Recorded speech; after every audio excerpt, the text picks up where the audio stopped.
Hello, my name is Jesan Sorrells, and this is the Leadership Lessons from the Great Books podcast bonus with my co-host today, Matt Westgate.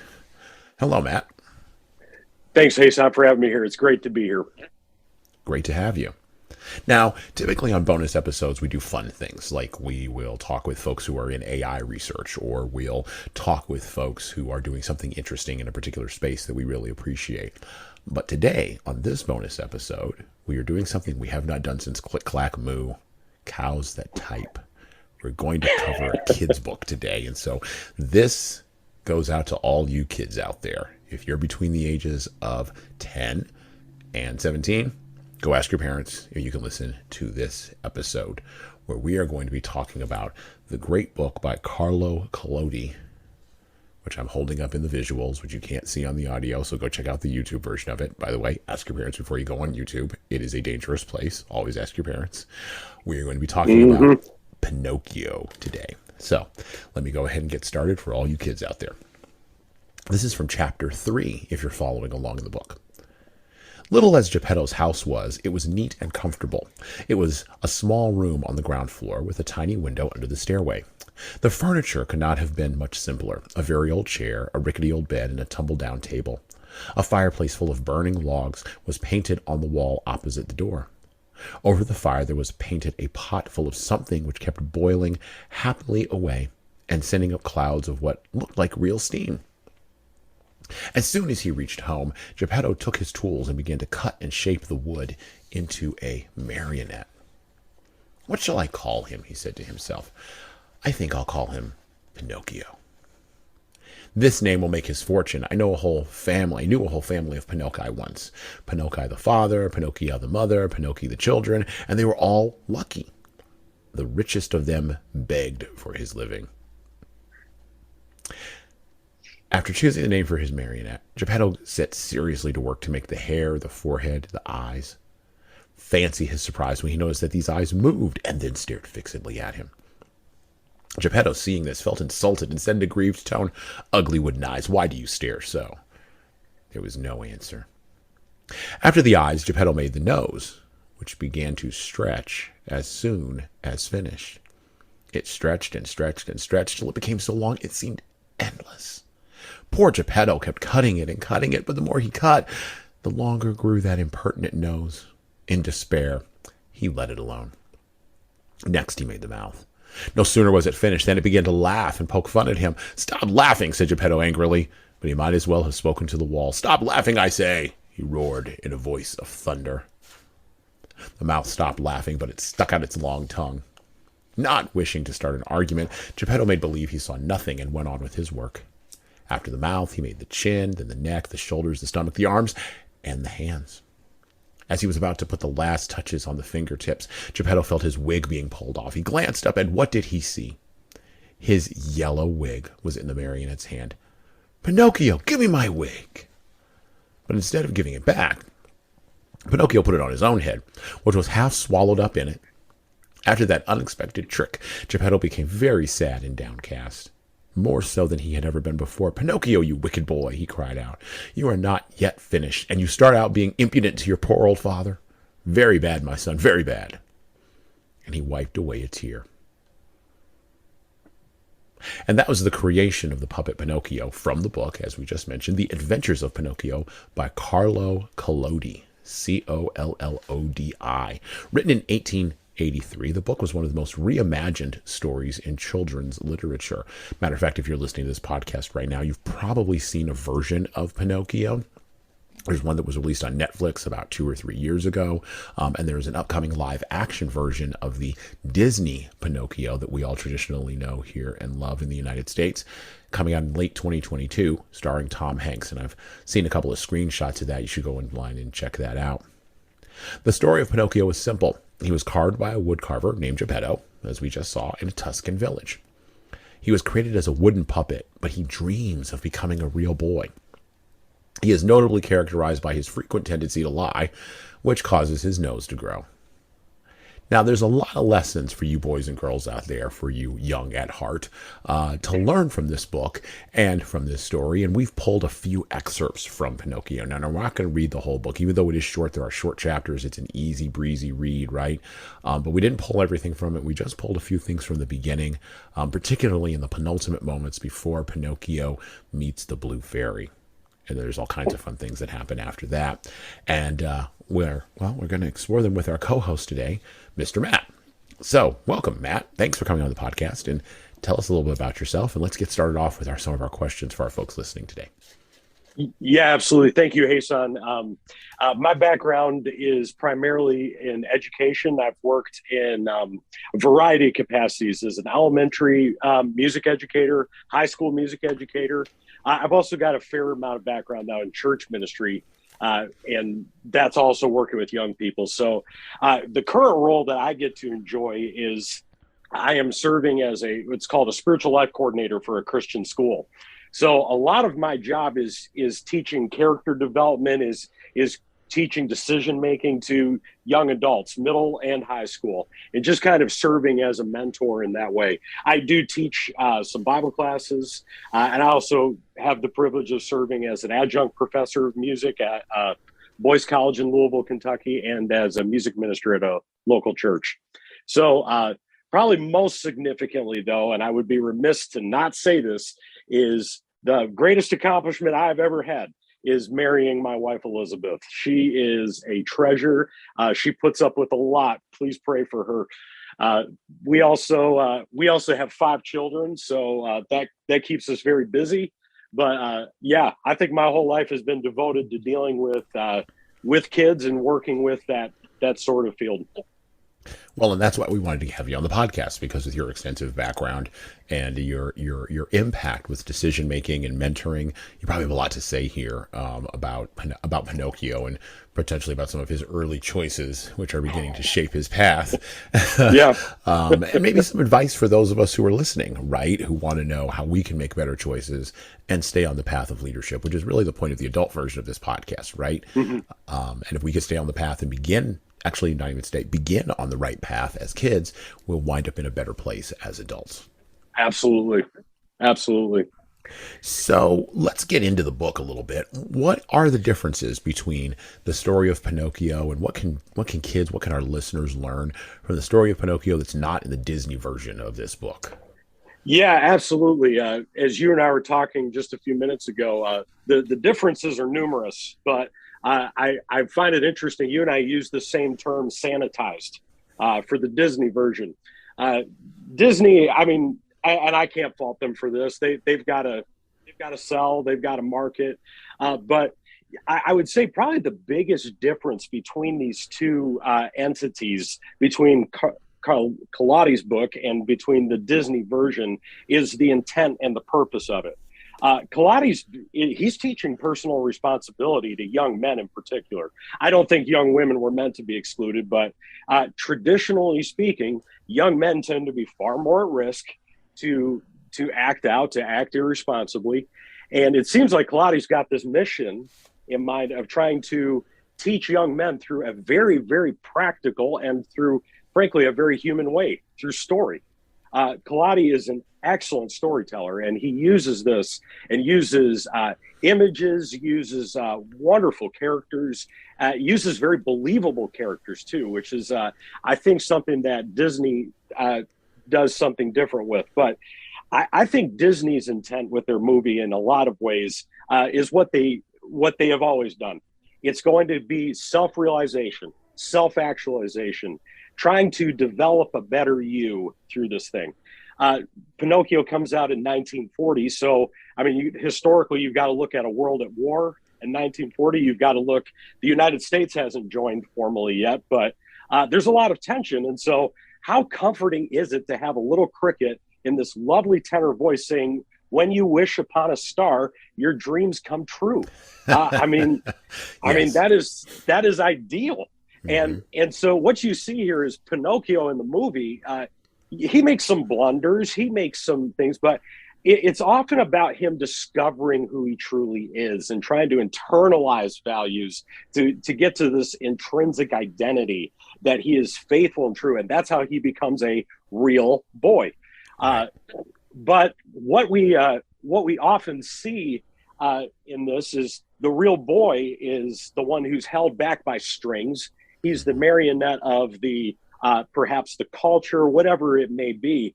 So Disney is always going to push towards that existentialism, towards that side of self-realized worth.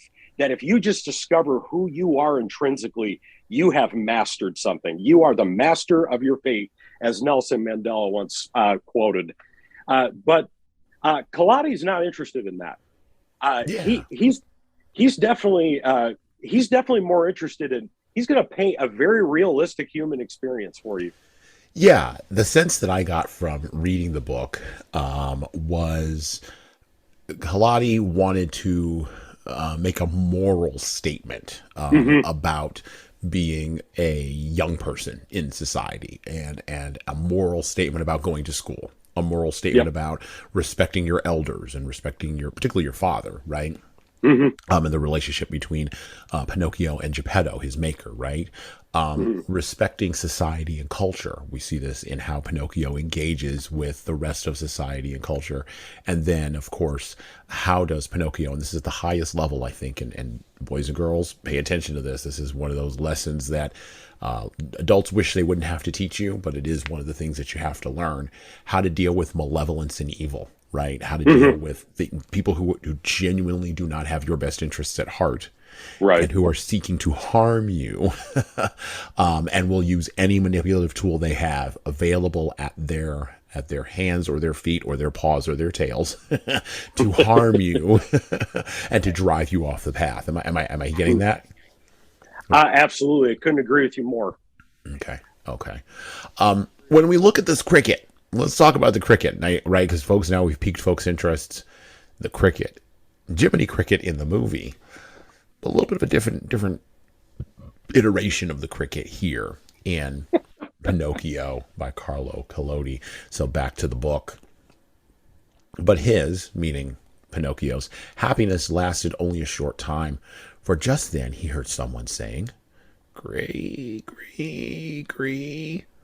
"Who is calling me?" asked Pinocchio, greatly frightened. "I am." Pinocchio turned and saw a large cricket crawling slowly up the wall. "Tell me, cricket, who are you?" "I am the talking cricket, and I have been living in this room for more than 100 years. Today, however, this room is mine," said the marionette. "And if you wish to do me a favor, get out now, and don't turn around even once." "I refuse to leave this spot," answered the cricket, "until I have told you a great truth." "Tell it then, and hurry." "Woe to boys who refuse to obey their parents and run away from home. They will never be happy in this world, and when they are older, they will be very sorry for it." "Sing on, cricket. Mine as you please. What I know is that tomorrow at dawn I leave this place forever. If I stay here, the same thing will happen to me which happens to all other boys and girls. They are sent to school, and whether they want to or not, they must study. As for me, let me tell you, I hate to study. It is much more fun, I think, to chase after butterflies, climb trees, and steal birds' nests." "Poor little silly.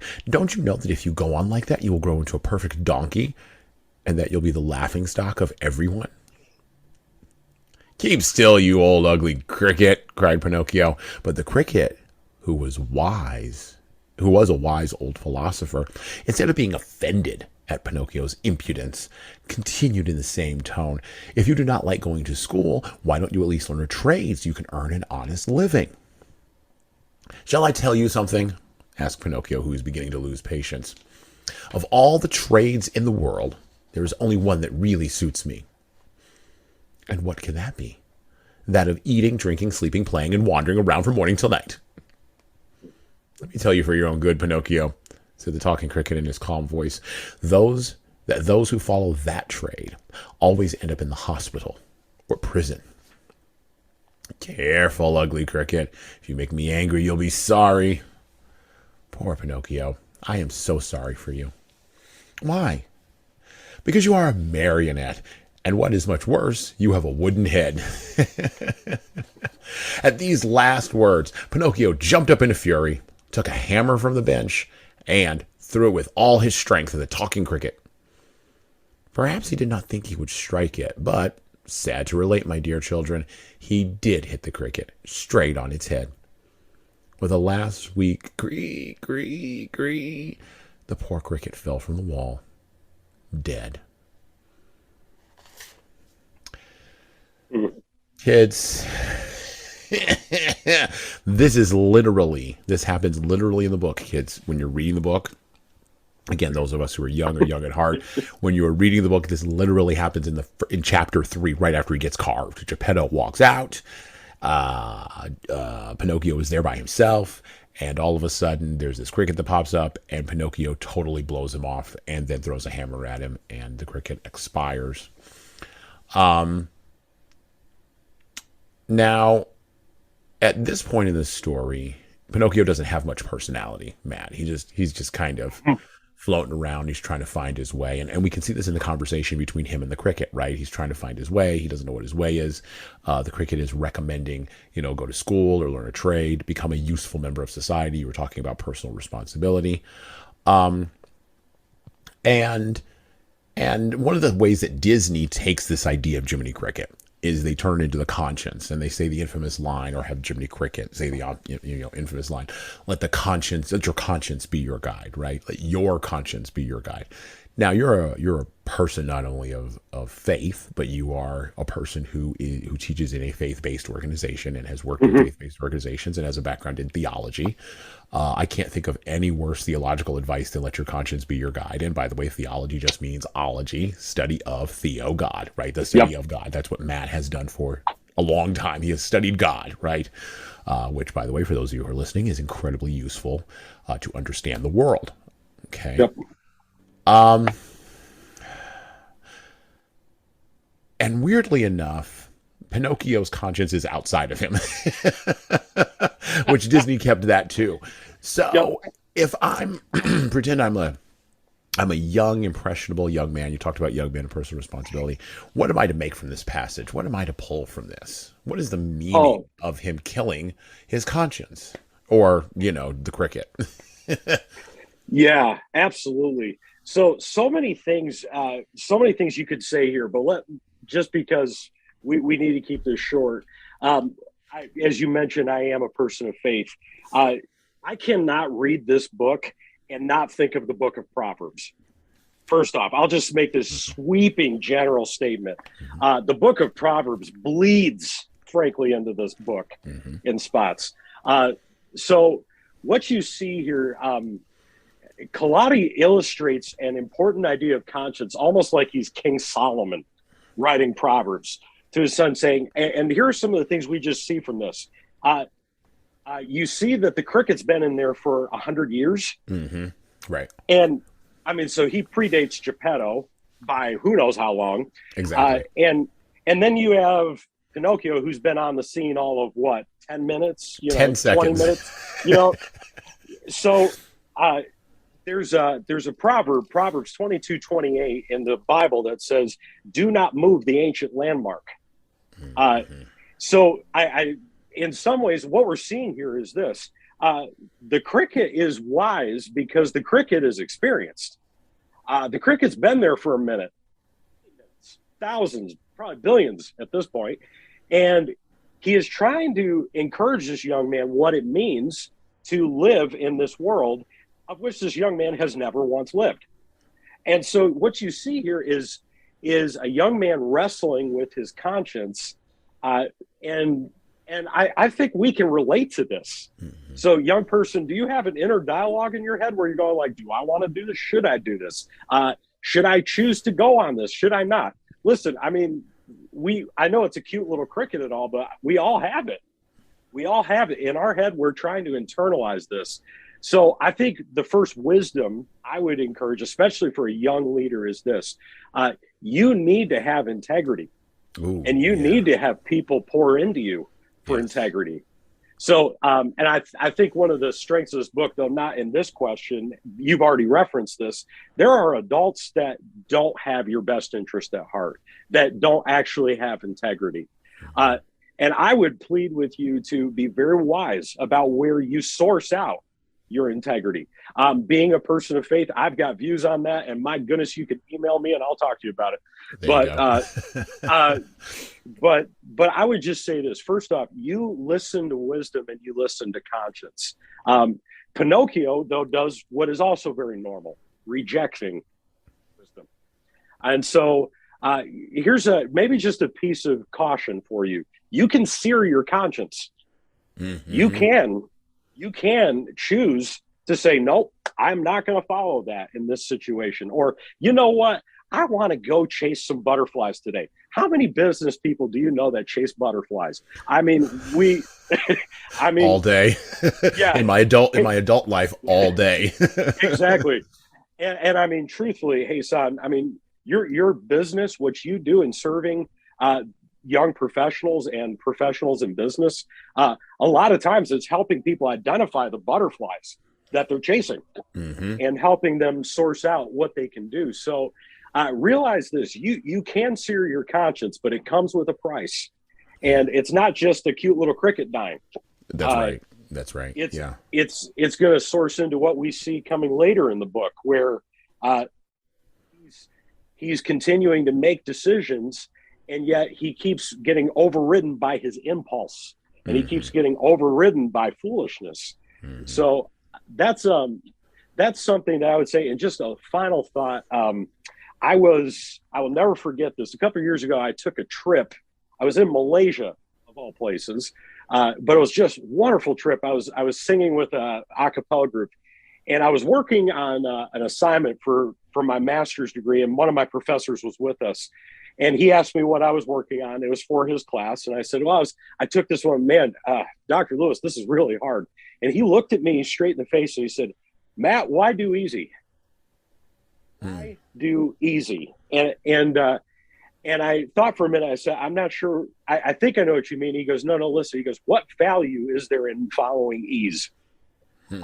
He said, you're built in character and integrity by doing something difficult. So he said, can I encourage you? I'm glad that you picked this piece and don't give up on it. So I would just tell a young person this: you need to value integrity over ease. You need to value the difficult things, the things that we eventually see Pinocchio do. So that would be my encouragement from this. That's great encouragement. I have nothing to add to that. Back to the book.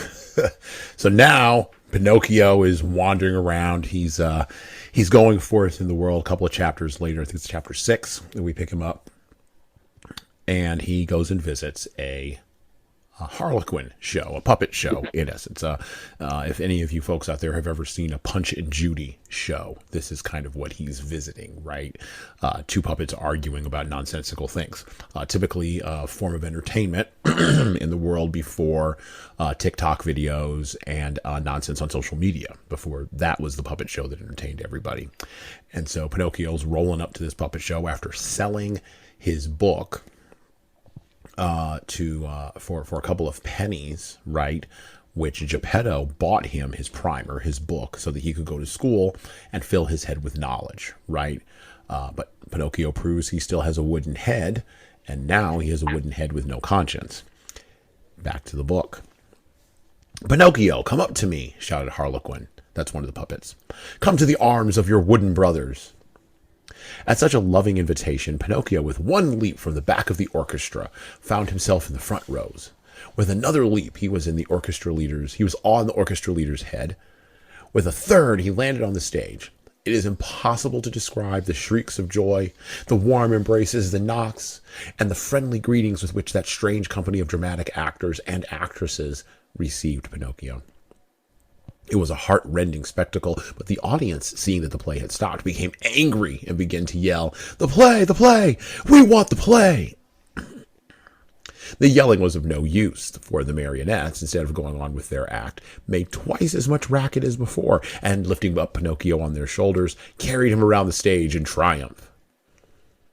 At that very moment, the director came out of his room. He had such a fearful appearance that one look at him would fill you with horror. His beard was as black as pitch, and so long that it reached from his chin down to his feet. His mouth was as wide as an oven, his teeth like yellow fangs, and his eyes two glowing red coals. In his huge, hairy hands, a long whip made of green snakes and black cats' tails twisted together, swished through the air in a dangerous way. At the unexpected apparition, no one dared even to breathe. One could almost hear a fly go by.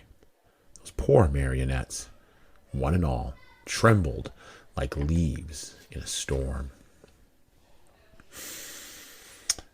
So this is not good.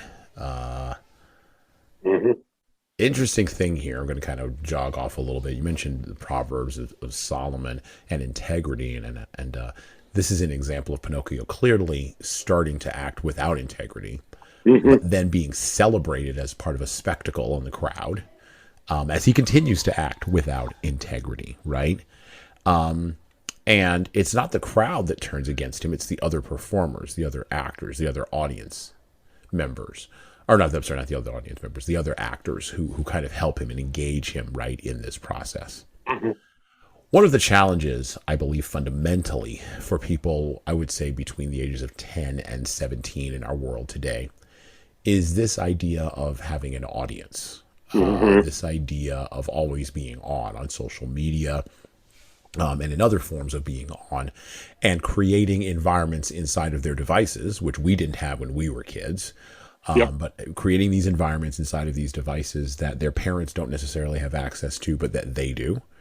And then it very often, they're wandering around in these places and putting on a show for these audiences and being brought up from the back to the front, leaping over the crowd, right? Leaping over the, as you mentioned, the hard work, right? Leaping over the hard work and taking advantage of the ease, right? Now, there's a number of different parallels here. And of course, there's an idea core in here when the director comes out that at the end of all that leaping, you're going to wind up seeing malevolence. You're going to wind up seeing the face of, if not necessarily evil, at the very minimum, someone who doesn't have your best interest at heart. What we call online a bad actor, right? How do kids deal with this? Particularly from adults, particularly in spaces where they may not be safe, right? And this is why we said, ask your parents' permission before watching this.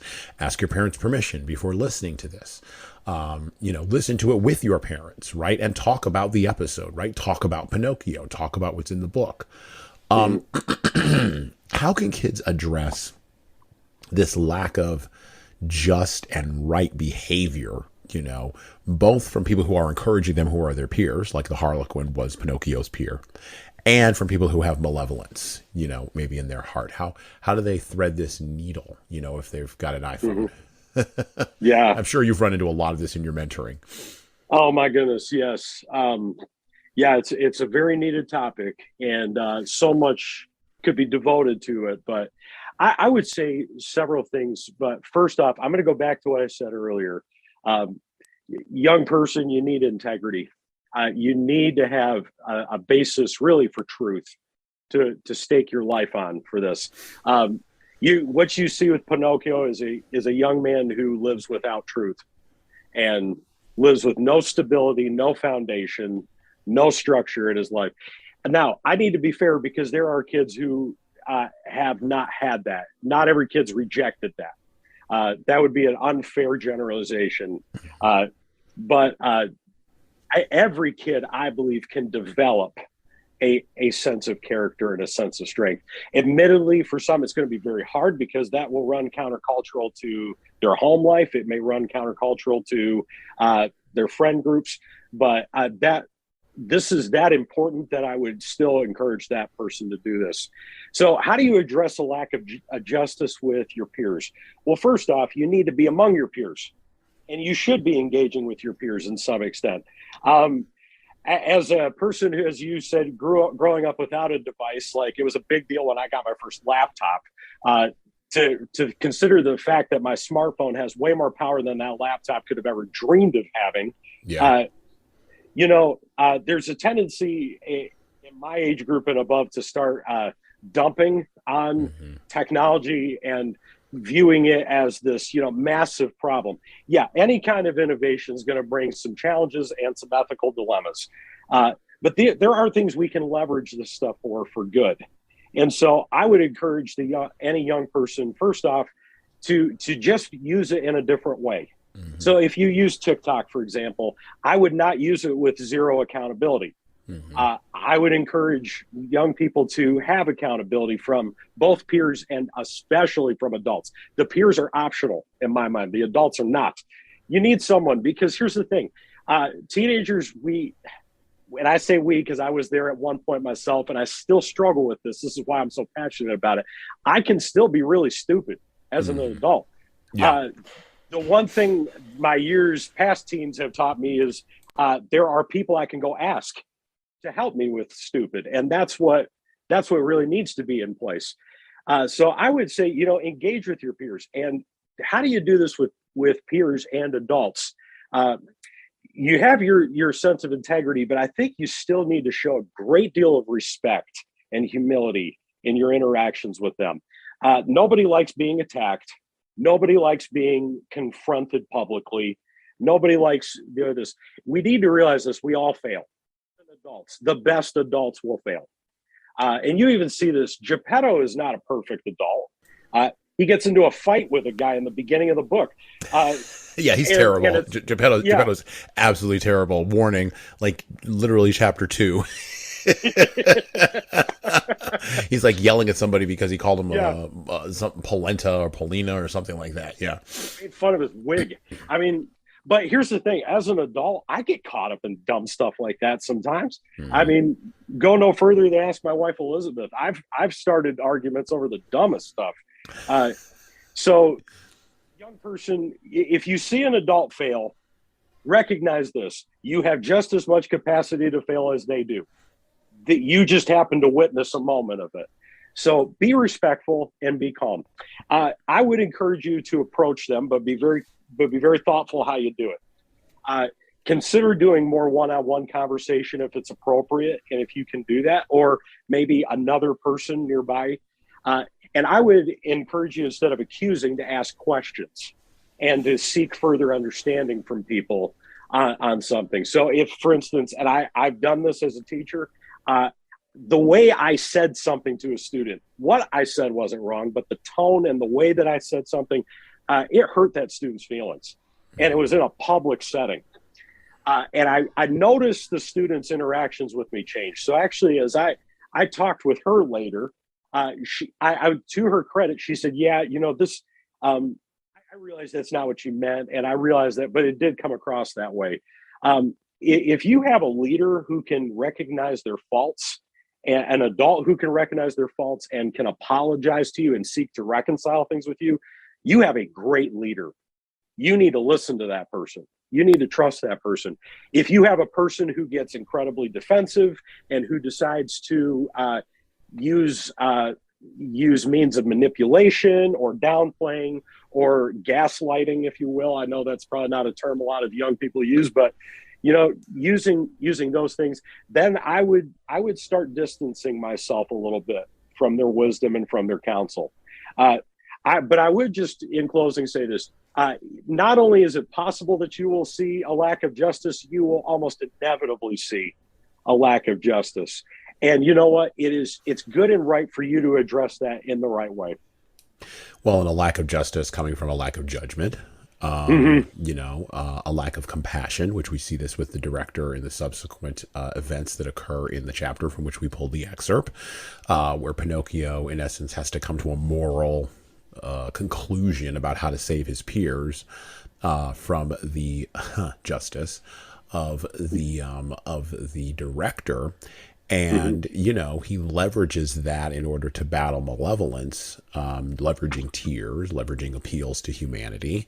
And the director turns out to be just as morally bankrupt as you would think. And Collodi the author does not sugarcoat this at all. He shows it such as it were. And again, this book was written in 1883. So I want to be very clear on that. That's what, 130 years ago. And so a lot of things have changed in 130 years, but a lot of things have not. And one of the things that has not is one of the things that Matt's talking about here. Compassion, mercy, judgment. Those are human traits that, That's right. even if you're a kid, in a particular situation, or, young person or teenager, or however you want to frame it, whatever word you want to use, in a situation where you are trying to be drawn in by your peers, you do have to use judgment, and you do have to be on the lookout for those malevolent entities. And like you were saying, I love how you said that: back away, distance yourself, get out of those situations. Yep, absolutely. Well, so Pinocchio doesn't stop there, right? So he's he's moving along down the road, and he goes through this entire sequence where he winds up getting some gold coins. And I won't tell you how he gets some gold coins. One of the things I always encourage people to do is, and I'm going to hold up the book again, grab the book. Okay. The complete and unabridged version is only $8. It's the best $8 you're going to get. I'm holding up the Puffin Classics version of it right now, as you can see, if you're watching the video. So go get the Puffin Classics version of Pinocchio. Go get that original version. And then watch the movie too. I would encourage you to go get the original version and then watch the Disney film, the original one from the 1940s, and kind of see what has changed, right? And of course, what is the same. So Pinocchio gets these gold coins, and he's walking down the road with these gold coins, and he meets a couple of characters as he's walking down the road. Attempting to return to Geppetto, by the way. He's not attempting to kind of jump out or go do something weird. He's attempting to go back home. And this is one of the other ideas in Pinocchio, that it is an epic journey, right? And if you're a young person, your life is an epic journey. Just like Pinocchio's. So back to the book. And he pulled out the gold pieces, which the fire eater had given him. At the cheerful tinkle of the gold, the fox... Pay attention, folks. The fox unconsciously held out his paw that was supposed to be lame, and the cat opened wide his two eyes till they looked like live coals, but he closed them again so quickly that Pinocchio did not notice. And may I ask, inquired the fox, what are you going to do with all that money? First of all, answered the marionette, I want to buy a fine new coat for my father, a coat of gold and silver with diamond buttons. After that, I'll buy an ABC book for myself. For yourself? For myself, I want to go to school and study hard. Look at me, said the fox. For the silly reason of wanting to study, I have lost a paw. Look at me, said the cat. For the same foolish reason, I have lost the sight of both eyes. At that moment, a blackbird, perched on the fence along the road, called out sharp and clear, Pinocchio, do not listen to bad advice. If you do, you'll be sorry. Poor little blackbird, if he'd only kept his words to himself. In the twinkling of an eyelid, the cat leaped on him and ate him, feathers and all. After eating the bird, he cleaned his whiskers, closed his eyes, and became blind once more. Poor blackbird, said Pinocchio to the cat. Why did you kill him? I killed him to teach him a lesson. He talks too much. Next time he will keep his words to himself. By this time, the three companions had walked a long distance. Suddenly, the fox stopped in his tracks and turned to the marionette and said to him, do you want to double your gold pieces? What do you mean? Do you want 100, 1,000, 2,000 gold pieces for your miserable 5? Yes, but how? The way is very easy. Instead of returning home, come with us. And where will you take me? To the city of Simple Simons. The way is very easy. I shouldn't laugh, but as an adult as an adult looking back on this, I'm like, what are we doing? If I were 10 or 11 or 12, I think back to how I was when I was 10, 11, 12 years old, reading this book. I wouldn't have gotten the illusions at the time, or I might have gotten the surface of the illusions. But underneath, I'm the guy who's reading The Sun Also Rises by Ernest Hemingway at like 8 and trying to figure out the illusions in that book, right? So I would have gotten the illusions, but the the meat of the emotions underneath the way is easy of that statement, like that struck me so hard as a 40-year-old adult now, right? Looking back, shenanigans, right? The way is easy on the road to what was it? The city of Simple Simons. The road is easy on the way to the city of Simple Simons, right? The shenanigans are many. Couple of things here with Pinocchio that just strike me right off the bat, and then we can talk a little bit about this. But he is totally and utterly blind to the shenanigans of the cat and fox. And the question he asks is not, how did you see to kill him? Which seems to be the obvious question because you're pretending to be blind. Yep. That wasn't the obvious question, though, for Pinocchio. For Pinocchio, the question was, why did you just kill him? Like, why did you eat him? And then he's not like, hey, you know what? As I tell my kids sometimes, you're a bunch of shady gangsters. I'm going to leave. I don't feel compelled to hang around you anymore. No. He walks a long distance with the fox and the cat. And then it is only as he's walking a long distance that the fox schemes up this plan to rob Pinocchio, basically, of his 5 gold pieces. After, of course, having a sumptuous meal that Pinocchio will pay for. There's a core lesson in here, not just for kids, but also for adults. You always pay the piper. My father told me this many years ago, and it was absolutely the truth. You always pay the piper. You either pay now or you pay later, but you're going to pay. And the villains and the scoundrels always demand payment, and they demand it up front, as does the world. They demand payment up front. From the IRS all the way to, the consequences of bad behavior, payment is always demanded up front. What can children take from this little passage here with the fox and the cat? And then how can they weave this into their own leadership epic? Yeah, absolutely. Well, I mean, several things, as you said, be wise, be observant. You need to observe not just what they say, but what is done. Mm-hmm. As you so wisely pointed out here. Interestingly enough, I think one of the big things I would say, aside from ease, is, do you notice how the fox compares the 100, 2,000 this to your miserable 5? We got to foster some discontentment in your life. And I mean, in one sense, I could be really jaded and say, well, that's just marketing 101. But I mean, I think there's an important lesson in here of contentment is a big deal. Mm-hmm. You've got to be able to understand that there are times where you say, I've got enough. Didn't St. Paul say something about that in Corinthians? Yeah, for sure. I've learned in all things to be content. Yes. And so that is something that I would say. And I would say for a young person, particularly a young person in business, very practically speaking, don't be into get rich quick. Mm-hmm. Don't be into trying to make fast money. Most of the time, the only person making fast money is the person you're paying. There you go. So you just need to be mindful of that.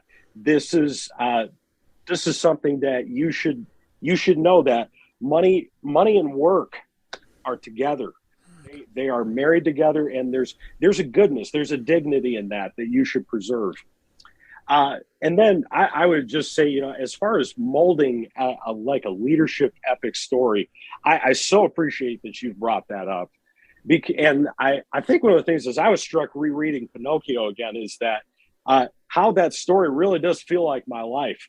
Every day feels like this detailed shenanigan that just runs from one place to another. And I might be one day burying money in a field thinking it's going to grow, to the next day playing with the donkeys, if you will. And this, just, whatever it is, I appreciate this because life doesn't look like this one track of something. It looks like a series of vignettes. It looks like a series of scenarios.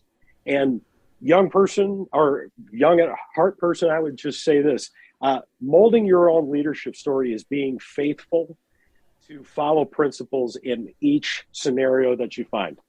There you go. Just be faithful to that.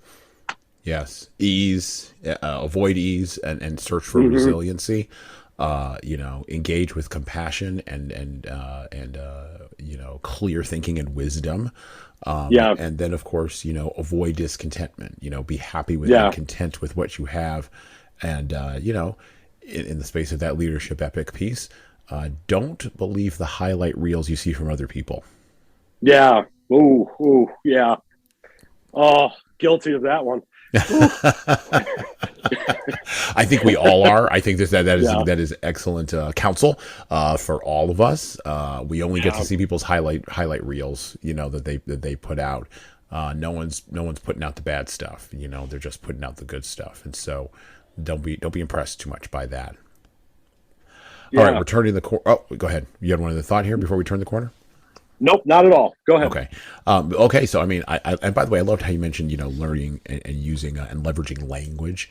One of the things with a literature-based podcast, and our Big Boy podcast, for those of you who don't listen, we really cover heavy books. Like we talk about, 100 Years of Solitude, or we talk about the Iliad, or we talk about, Gulag Archipelago. This month, we have talked about comics, right? But not necessarily always comic books and graphic novels for kids, right? Because there's some very heavy adult things going on, right? Adult themes, being explored in certain types of comic-based and image-based literature, right? But we do look at heavy books. We do look at big concepts, right? That have geopolitical and political and epic potential, right, in your life, right? But on these bonus episodes, we do look at things that are lighter. We do look at things that are less, maybe seem on the surface to be less weighty. But as we're talking about today with Matt, can definitely have way more of an impact because they seem as though they are just kids' stuff. Right. It's good. So yeah, back to the book. Let's turn the corner here. Let's see what Pinocchio does with his gold pieces and where he winds up after he pays for a sumptuous supper that he barely ate any of. Pinocchio paid a gold piece for the 3 suppers and started on his way toward the field that was to make him a rich man. He walked on, not knowing where he was going, for it was dark, so dark that not a thing was visible. Round about him not a leaf stirred. A few bats skimmed his nose now and again and scared him half to death. Once or twice he shouted, "Who goes there?" And the faraway hills echoed back to him, "Who goes there? Who goes there? Who goes?" As he walked, Pinocchio noticed a tiny insect glimmering on the tree of a trunk, a small being that glowed with a pale, soft light. "Who are you?" he asked.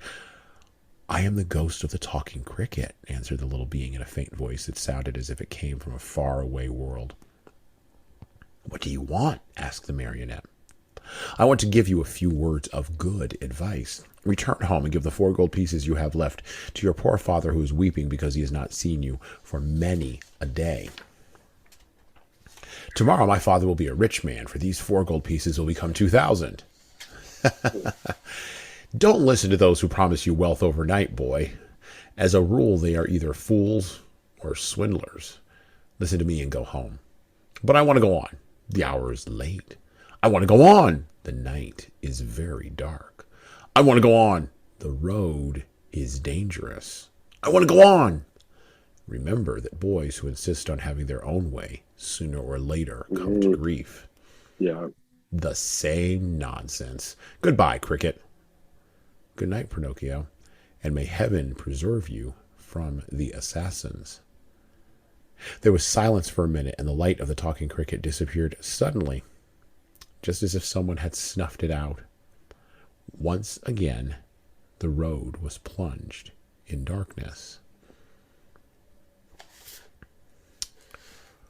A lot of allegory here. That's a big word, meaning narrative and words and language being used to represent and to intimate or to point to other ideas. That's a big word there. Go look up that word. If you don't know what the word allegory means, go look up that word. You'll see a bunch of different definitions of it and examples of it. But it is language being used to point to other experiences because it is universal language. This idea of the hour being late, the road being dark, the road being dangerous. When I read this passage, I thought immediately of the Lord of the Rings. When Frodo goes out on the journey, and Galadriel gives him the light of I can't remember what it is right now, but she tells him, particularly in the movie, this will be your light when all the other lights go out. And the reference there from both Tolkien and from Collodi is a Christian one. It is not a secular one. This idea that the Holy Spirit, the light of the world, such as it is, came into darkness. It's no accident that Jesus' birth is celebrated at the end of the year. That's no accident. That wasn't just to appeal to the pagans, although it may have had a secular reason for that inside of it. We can't dismiss that. But that wasn't the whole thing. The whole thing is this allegorical idea being played out in the world that there is light in darkness. And it's only valuable if you listen to it and don't argue with it. Yep. How does a young person or a young at heart person, as we've said today, we've used both of those terms because this is good for both of them.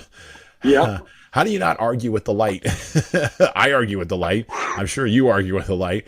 If you're 10, how are you not arguing with the light? How are you not arguing with that voice inside of you? How do you stay? How do you get off of the road that's dangerous and dark where the hour is late? Yeah. First off, I would say this, and I can go back to the other excerpt that you just read. One of the big needs that we need to realize here is wisdom oftentimes doesn't look all that impressive. And I think Collodi does a wonderful job of explaining and impersonating that through his choice of a cricket and a blackbird. The enemies were, so to speak, the enemies, the true enemies here, the fox and the cat, those are predatory animals. They look impressive. And in fact, the blackbird gives wisdom and is immediately squelched for it. Just realize this, your perception on this may very well be off. So don't trust that. Instead, look at how listen to the content and listen to what is being said there. What we hear here is a cricket giving wisdom for, listen, you have enough. Go home. Go home. Young person, I would encourage you. I frankly just had to apologize and reconcile with my wife over this very thing yesterday. Is this, do not neglect your family for industry. Do not neglect your family for industry. You see, the advice is go home. Your father misses you. There's a desire for a relationship here.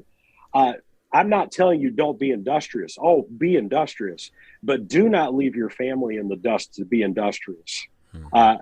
You will lose all that is good and have a pile of money and be miserable. And so I would say that's one little piece here for this. How do you keep listening to it? First off, you just have to try it one time. And I promise you this, the more you do it, the more you become sensitive to it, and the more you can perceive it. That would be my practical encouragement to that. Awesome. In thinking about Pinocchio, right, we want to leave him here because this is a short podcast today, short episode today. And I want to thank Matt for coming on and talking with us from his vast experience, his knowledge, his wisdom, and sharing that with us and with the young and the young at heart who are listening out there today. All of us can take something from the things that Matt has said today, apply it to Pinocchio, and then go walk it out in our real lives. So I want to thank Matt for coming on today. And I want to make a point here about staying on the path, because typically on the adult version of this podcast, I wrap up, right? I have a wrap up statement, a conclusion, right, for folks who are listening. And I want to give you a conclusion today if you are listening. If you are between the ages of 10 and 17, or if you have a heart that is between the ages of 10 and 17, trapped in a body that might be significantly older than that, Matt's brought up several things today that I want to support and I want to reiterate, because yes, the path can grow dark and the road is dangerous. This is the point of going on an epic journey. Just like I mentioned with Lord of the Rings, right? When Frodo leaves his door, or Bilbo goes out his door, you never know what you're going to encounter along the path. And on these podcasts, we do explore what books look like, because they are paper leaders, but they are also paper guides to guide us along the path, to understand, to be a light when all other lights may potentially be out. This is why reading matters. This is why books matter. So don't neglect that in your life. The areas that will keep you on the path are resiliency and wisdom, contentment, being able to discern good from evil, and of course, what Matt closed out with, which I absolutely agree with, not sacrificing relationships for material gain. Relationships matter. Because look, at the end of the day, on a long enough timeline, everybody winds up in the same clearing at the end of multiple different paths.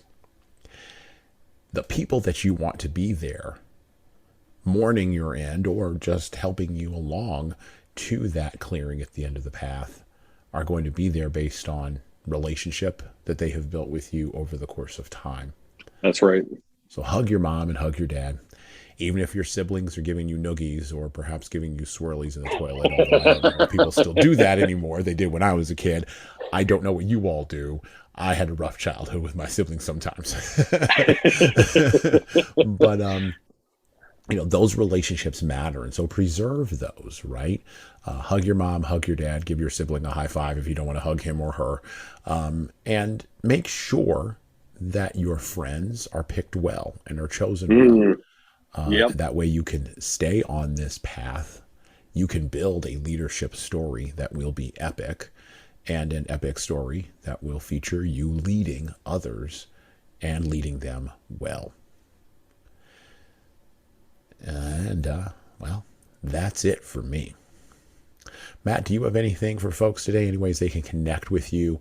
Anything you'd like to promote for the podcast? Anything you'd like people to reach out to you about? I know you mentioned an email address there. I don't know if you want us to publicize that and float that around.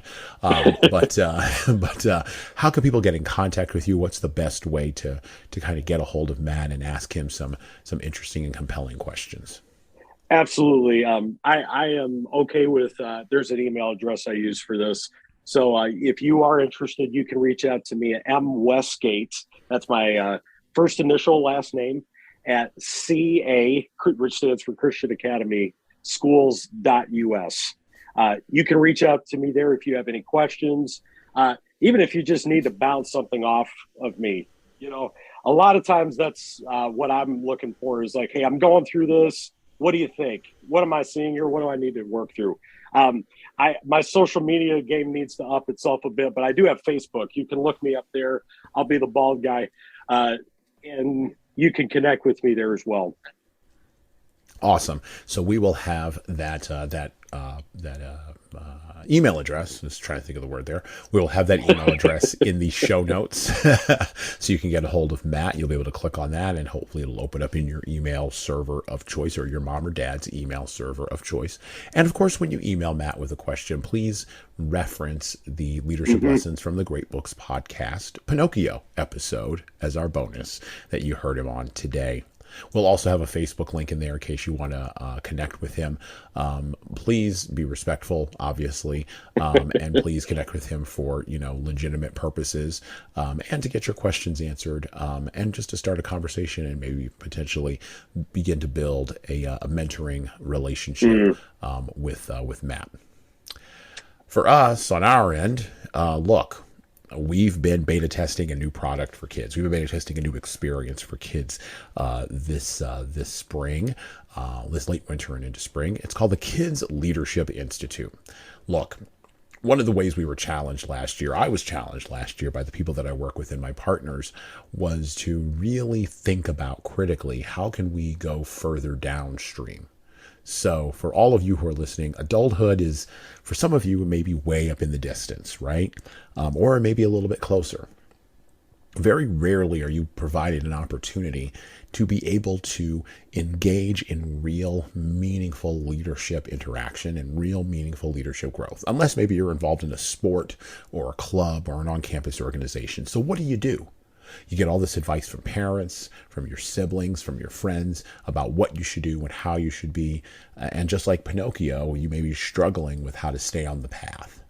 Our Kids Leadership Institute, which is adapted from our leadership toolbox for adults, features 12 different lessons covering 12 different areas that will give you advice, give you interactive activities, and we're even talking about developing an app, and give you content, right, where you can work with your parents, you can work with fellow siblings, and you can work with your cohort to help you figure out how to take all that leadership knowledge that you've never actually been able to act on or maybe even consciously think about, bring it to the surface and engage with it in the world. Look, if you're 10, you need to know how to negotiate. If you're 11, you need to know how to adapt to change. If you're 14 or 15, you need to figure out, what are the next steps? Where am I going to go? What's it going to look like? How am I going to get through this high school thing, much less this college thing? If you're 13 or 17, you're in developmental bookmarks, right? Where you're ending one period of your life and beginning another. Our Kids Leadership Institute is designed specifically for students and families of students who are between the ages of 4 and 17, and we're beta testing this product right now with a small cohort of folks. If you'd like to be interested in future, you'd like to be considered for future betas or be contacted for future testing, or just, get updates about where we're going with the curriculum, the facilitation, and the interactivity, you can, of course, email me, ceo@hsconsultingandtraining.com, and reference Kids Leadership Institute. This bonus podcast and the other bonus podcasts we'll be doing over the course of the year, covering such books as Lord of the Rings, okay, and The Wizard of Oz, we're going to talk about that one too, act as audio training that walks alongside the Kids Leadership Institute and is a nice little add-on in content for something for you to listen to. So go check us out, leadershiptoolbox.us, and click on the link that says lessons there, and you can catch all of our podcasts, and stay tuned here for more about the Kids Leadership Institute. Once again, thanks, Matt, for coming on. I really do appreciate it, and go have a good rest of your leadership day. I'm out.